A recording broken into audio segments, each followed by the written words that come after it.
America ने आलमी सतह पर अफगानिस्तान में अपने मफादात से मुताल्लिक कोशिशों को तेज़ कर दिया है। पाकिस्तान भी हंगामी बुनियादों पर फैसला साजी के अमल में मसरूफ़ है और इस सब के दौरान अफगानिस्तान में अफगान तालिबान की नई हुकूमत आने के बाद अब तक का सबसे बड़ा दहशतगर्दी का वाक़या सामने आया है, जिसकी जिम्मेदारी दाइश ने कबूल कर ली है। अफगानिस्तान के सूबे कुंदुज में जुमे की नमाज के दौरान एक शिया मस्जिद पर खुदकुश धमाका हुआ, जिसमें अब तक 50 से ज़्यादा हलाकतों की इतलात हैं, जबकि मुख्तलिफ ज़राए से 100 हलाकतों की रिपोर्ट्स भी सामने आ रही हैं। 100 से ज़्यादा जख्मी हैं। तालिबान के तर्जुमान ज़बीहुल्लाह मुजाहिद का कहना है कि इस दोपहर को हमारे शिया शहरियों की मस्जिद पर धमाका हुआ, जिससे हमारे मुतादिद शहरी शहीद और ज़ख्मी हुए हैं।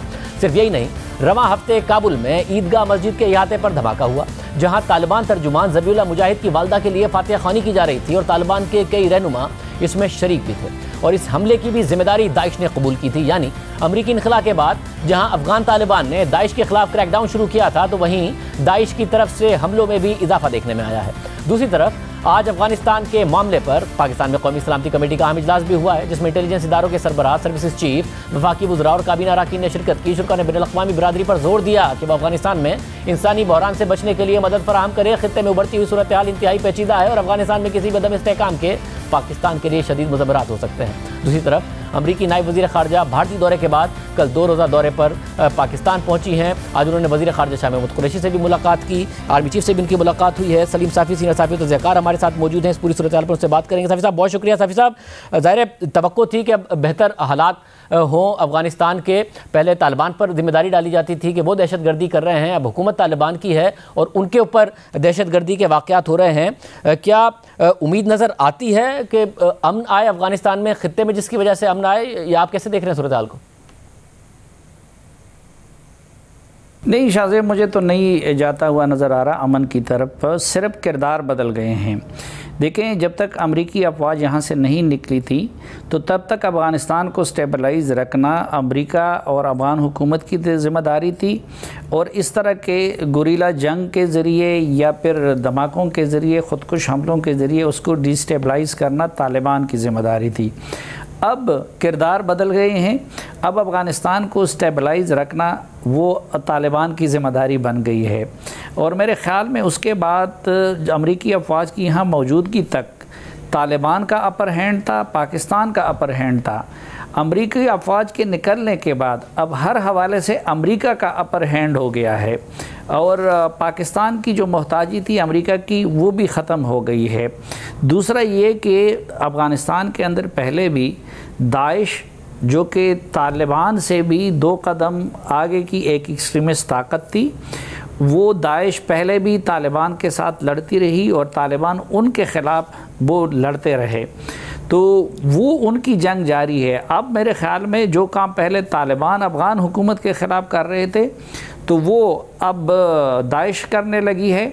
और लेकिन फ्यूचर में जाके मुझे तो इस सर्दी के बाद हालात कुछ और हवालों से भी ख़राब नज़र आते हैं, क्योंकि इंक्लूसिव गवर्नमेंट तो नहीं बनी और जो साबिक़ हुकूमत के हिस्सेदार लोग थे वो सारे 10 कुछ तुर्की में जमा हो रहे हैं, कुछ ताजिकिस्तान में जमा हो रहे हैं, कुछ किसी और जगह पे जमा हो रहे हैं।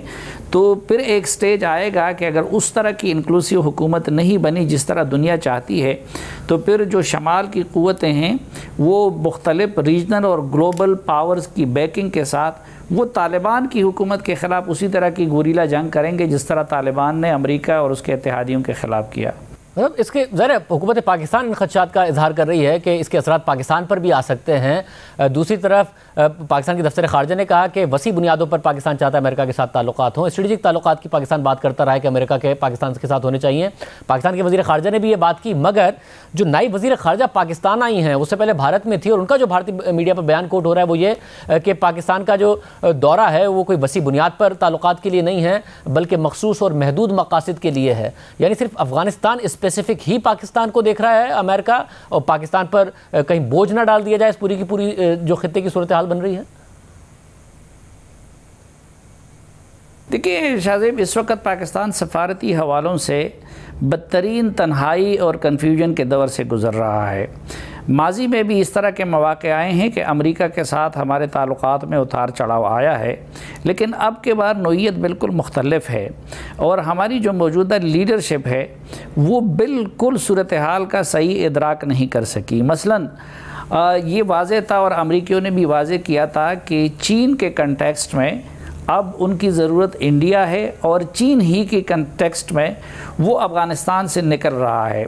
तो उस तनाजुर में फिर ज़रूरत ये थी कि हमारी हुकूमत अमेरिका के विड्रॉल को उस वक्त तक फैसिलिटेट ना कराती जब तक कि अफ़गानिस्तान के अंदर इंट्रा अफ़गान डायलॉग हो जाता। अब हमने अमेरिका के उस विड्रॉल के अमल को तो फैसिलिटेट किया, फिर वो विड्रॉल के आखिरी स्टेज पे भी हमने अमेरिका को नाराज़ किया। मसलन टेक्निकली तो हम उस वक्त से लेके आज तक अमेरिका की सरपरस्ती में कायम इत्तेहाद का हिस्सा हैं, लेकिन हमारे वज़ीर-ए-आज़म कभी कहते हैं कि उसामा बिन लादेन शहीद हैं, कभी वो कहते हैं कि अमेरिका की शिकस्त पे कहते हैं कि अफ़गानों ने ग़ुलामी की ज़ंजीरें तोड़ दी हैं।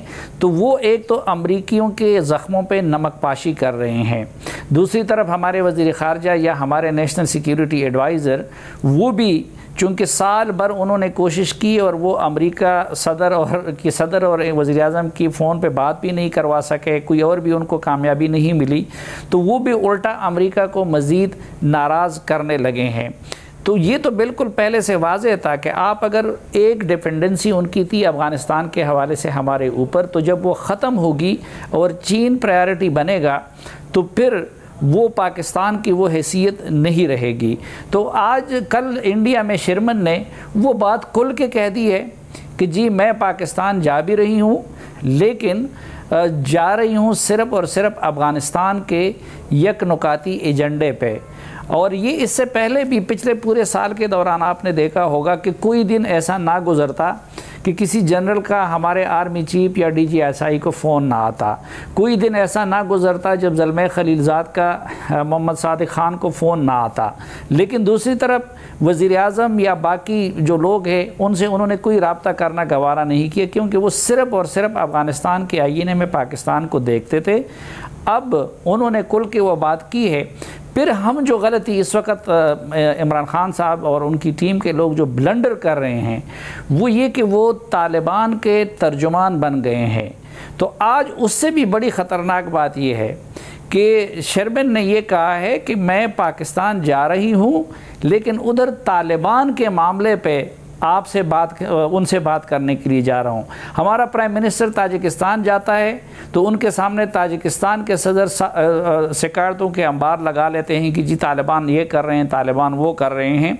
और अब अमेरिका भी ख़ुद ये सब कुछ करने के बावजूद आगे तालिबान जो कुछ भी करेंगे तो उसके लिए वो पाकिस्तान से पूछेगा।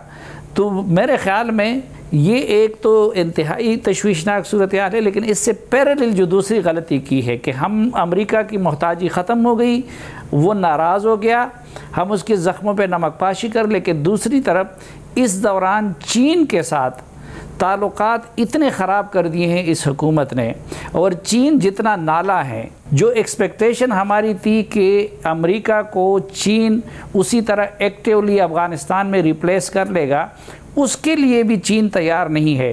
तो अमेरिका को भी हमने दुश्मन बना दिया, उसकी ज़रूरत भी ख़त्म हो गई, और चीन के साथ जो गर्मजोशी और जो एतमाद था वो भी इस हुकूमत ने बुरी तरह मजरू कर दिया है।